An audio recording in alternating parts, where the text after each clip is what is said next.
Olá, que bom ter todo mundo aqui para este guia visual. Hoje a gente tem um foco sensacional. Neste vídeo explicativo em português do Brasil desta lição, a gente vai mergulhar de cabeça na fundação da coisa. Como construir a arquitetura ponta a ponta para um projeto de agentes de inteligência artificial lá na blockchain da Solana. A ideia aqui é estruturar absolutamente tudo, entender o papel de cada pecinha antes mesmo de digitar a primeira linha de código. A nossa jornada hoje passa bem rápido por 6 pontos essenciais. Vamos cobrir a importância da arquitetura base, o agente como um maestro distribuído, as 6 camadas dessa arquitetura, o fluxo funcional de dados, uma prática bem legal com o agente de rebalanceamento e, para fechar, os próximos passos na implementação. Vamos lá? Começando pelo começo, o ponto 1 é a importância de uma arquitetura base. Afinal, por que é tão vital planejar tudo isso antes?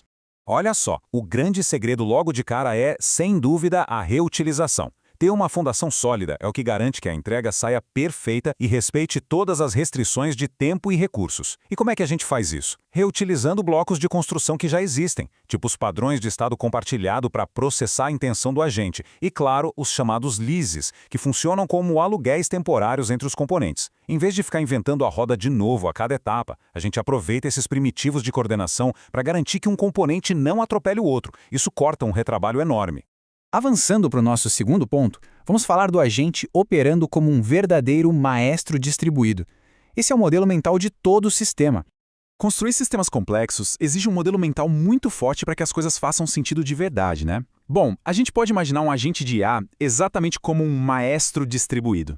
É literalmente orquestrar uma sinfonia ao vivo. Pensa só, temos os sensores captando o ambiente, os tomadores de decisão processando o que fazer com isso e os atuadores fazendo o show acontecer, executando as ações finais lá na blockchain. E o mais fascinante é como essa metáfora se traduz perfeitamente para o código real. O nosso maestro, aquele que lê e interpreta a partitura, é o controlador LLM, o cérebro que gerencia os prompts. Já os instrumentos, que tocam as notas no calor do momento, são os oráculos on-chain, tipo o Python ou o Switchboard. A equipe de palco, que corre para deixar tudo pronto num piscar de olhos, é o runtime do Solana Agent Kit. As anotações na partitura são justamente os pontos onde precisamos de uma mãozinha humana para verificar tudo. E para fechar a banda, a mesa de som de onde se ouve tudo é o plano de telemetria, que grava absolutamente tudo o que acontece. Pensar nesse maestro também ajuda muito a gente a matar uma charada crucial: o equilíbrio entre latência e autoridade. Basicamente, temos 2 tipos de ações em jogo. As ações sensíveis ao tempo, como aquelas janelinhas super curtas de arbitragem que precisam ser rapidíssimas e por isso já rodam de forma pré-autorizada. Do outro lado, temos as ações exploratórias, como sugerir um rebalanceamento de portfólio. Essas pedem que a gente pise no freio de propósito, exigindo uma revisão humana e uma justificativa muito clara do modelo antes que qualquer botão seja apertado. Bom, chegando à nossa terceira etapa, as 6 camadas da arquitetura. Chegou a hora de desmembrar esse sistema por dentro. Quando a gente abre o capô, encontramos 6 camadas maravilhosamente modulares: interação, decisão, adaptadores, execução, segurança e telemetria. Cada uma tem a sua própria responsabilidade super estrita e uma saída definitiva. E sabe o que é fantástico nisso? É que essa divisão permite trocar os nossos instrumentos sem crise. Dá, por exemplo, para trocar os feeds de preço do Python pelo switchboard lá na camada de adaptadores, sem nem precisar avisar o maestro LLM para reescrever a partitura. A lógica principal fica totalmente blindada. Um detalhe-chave aqui: a saída da camada de decisão leva o nome de especificação de ação. Isso nada mais é do que um objeto bem formatado que diz exatamente qual ação on-chain deve rolar, com quais parâmetros exatos e sob quais condições. Trazendo de volta para a nossa orquestra, essas são literalmente as notas musicais definitivas que todo mundo vai ter que tocar em perfeita sincronia. Agora vamos ao quarto ponto, que é o fluxo de dados funcional. Vamos ver como essa orquestra toca no ao vivo. Na prática, a coisa toda segue uma jornada de 4 passinhos para cada intenção. Primeiro, rola a geração do sinal lá na camada de interação. Segundo, vem a checagem das pré-condições, onde a decisão bate um papo com os adaptadores para pegar os dados do mundo real. O terceiro passo é o que chamamos de gating de segurança, que é basicamente o porteiro do sistema fazendo simulações e validando as regras de governança. E, finalmente, rola a execução e validação, onde o runtime entra com tudo e a telemetria registra a transação finalizada. Ah, e durante aquele segundo passo de checar as pré-condições, acontece uma coisa absolutamente crucial. Os adaptadores precisam fornecer o que a gente chama de metadados de frescor. É tipo um carimbo que diz a quantos milissegundos exatamente aquele preço foi atualizado. É fundamental ter a certeza matemática de que a orquestra está no tempo perfeito, sabe? Porque tomar uma decisão baseada em dado velho e atrasado na blockchain, nossa, receita certa para dor de cabeça. Indo então para o nosso quinto ponto, a prática com o agente de rebalanceamento.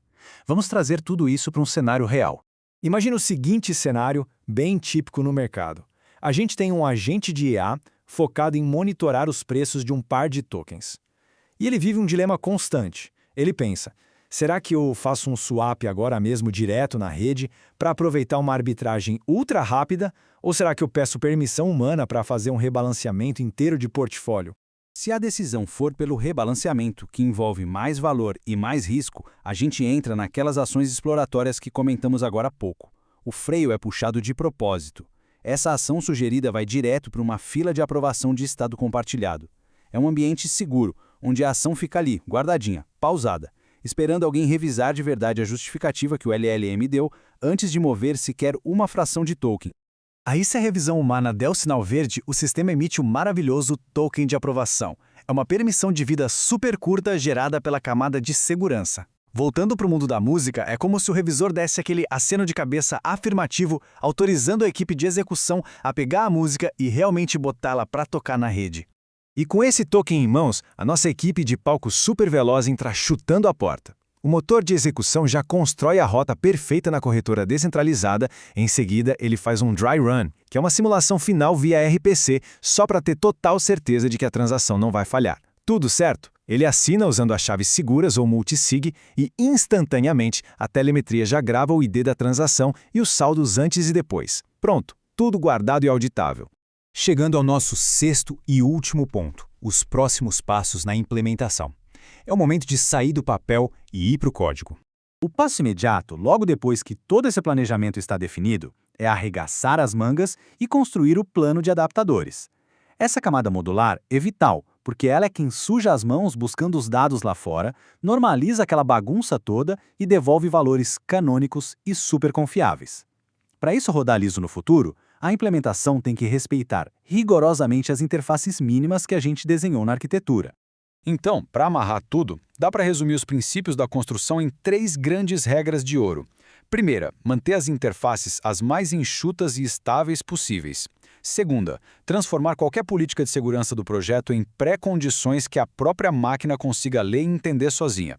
E a terceira e última regra, tratar a telemetria não como um bônus ou um detalhe, mas sim como um artefato de primeiríssima classe, que vai salvar o dia se for preciso rolar uma investigação ou um rollback. Bom, o que nos deixa com a nossa reflexão final. A nossa orquestra está pronta para tocar? Com o maestro posicionado, a partitura prontinha e os instrumentos afinados nessas interfaces sólidas, a fundação técnica está 100% estabelecida. O desafio de verdade a partir de agora é pegar essa planta incrível e começar a codificar esses adaptadores on-chain. Muito obrigado por acompanharem este vídeo explicativo até aqui, espero que tenha ficado tudo bem claro, até a próxima.